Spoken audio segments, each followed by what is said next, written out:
ঢাকার ব্যস্ত নগর জীবনে যেখানে প্রতিটি মুহূর্তে ছুটে চলার গল্প বলে, সেখানে এখনো নিঃশব্দে লেখা হচ্ছে মানবতার এক অনন্য অধ্যায়। দৈনিক আমরা 1500 থেকে 2000 লোকের ইফতার করার আয়োজন করি।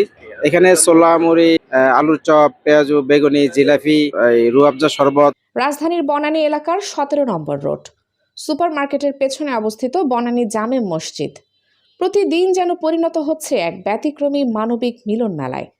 প্রতিদিন এখানে আয়োজন করা হয় প্রায় 1500 থেকে 2000 মানুষের ইফতার। শুধু সংখ্যার দিক থেকে নয়, ইফতারের মান ও আয়োজনেও রয়েছে ভিন্নতা। মান ভালো, ইফতারের মান ভালো। আজকে দিচ্ছে মুরুব পোলা, মুড়ি দেয়, দেয়। গতকালকে খিজুর দিচ্ছে 2টা। 1,20,25 গড়ে বেগম। সংশ্লিষ্টদের তথ্য অনুযায়ী প্রতিদিনের এই আয়োজনের বাজেট ছাড়িয়ে যায় লক্ষ টাকারও বেশি। এই আয়োজনের সবচেয়ে উল্লেখযোগ্য দিক, এখানে কোনো ভিআইপি সংস্কৃতি, ধনী গরিব শ্রমিক পথচারী সবাই বসে একই কাতারে, একই সময়ে ইফতার করেন। আজানের ধ্বনি ভেসে আসার সঙ্গে সঙ্গে এক চুমুক পানি আর একটি খেজুর যেন হয়ে ওঠে দিনভর ক্লান্তির পর সবচেয়ে বড় প্রশান্তি। শামসুল আলমিন গ্রুপের ডিরেক্টর ফাইন্যান্স, আমাদের মসজিদের জেনারেল সেক্রেটারি, পানিটা উনি প্রোভাইড করেন এবং বিভিন্ন মুসল্লিও দিয়ে যায়। এখানে কেউ শুধু ইফতার গ্রহণ করতে আসে না, অনেকেই আসেন সেবা দিতে।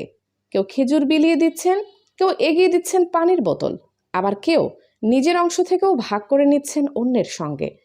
শুধু শুক্রবার যদি আমার বন্ধু আসে সেদিন না, আমি জানি যে শুক্রবারেও আসছে।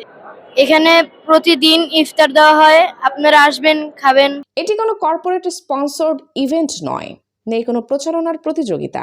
এটি মূলত মানুষের স্বতঃস্ফূর্ত অংশগ্রহণে গড়ে ওঠা এক মানবিক উদ্যোগ।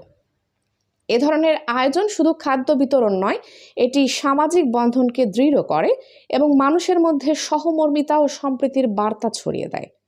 ঢাকার কোলাহলের মাঝেও এই ছোট্ট স্থানটি মনে করিয়ে দেয় মানবতা এখনো বেঁচে আছে, মানুষ এখনো মানুষের পাশে দাঁড়ায়। এই গল্পটি ছড়িয়ে দিন যেন আরও মানুষ জানে শান্তি খুঁজতে খুব দূরে যেতে হয় না। আমাদের আশেপাশে রয়েছে এমন কিছু উদ্যোগ যেখানে মিলবে মানবতার প্রকৃত স্বাদ।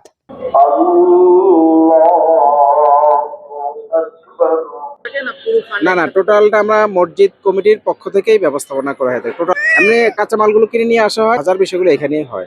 স্যারই হচ্ছে আমাদের যারা এখানে 25 থেকে 30 জন ভলান্টিয়ার আর যারা এর থেকে বসেন তাদের খাবারটা আমরা প্রোভাইড করে থাকি মসজিদ কমিটির পক্ষ থেকে। করা হয় না কারণ এখানে আইডেন্টিফিকেশনের ব্যাপার থাকে, ভালো সার্ভিসের বিষয়টা জড়িত। একজনকে নিলাম, উনি কিভাবে সার্ভিসটা দিতে পারবেন কিনা। রেগুলার গেছে বছর আর এই বছর 2 বছর।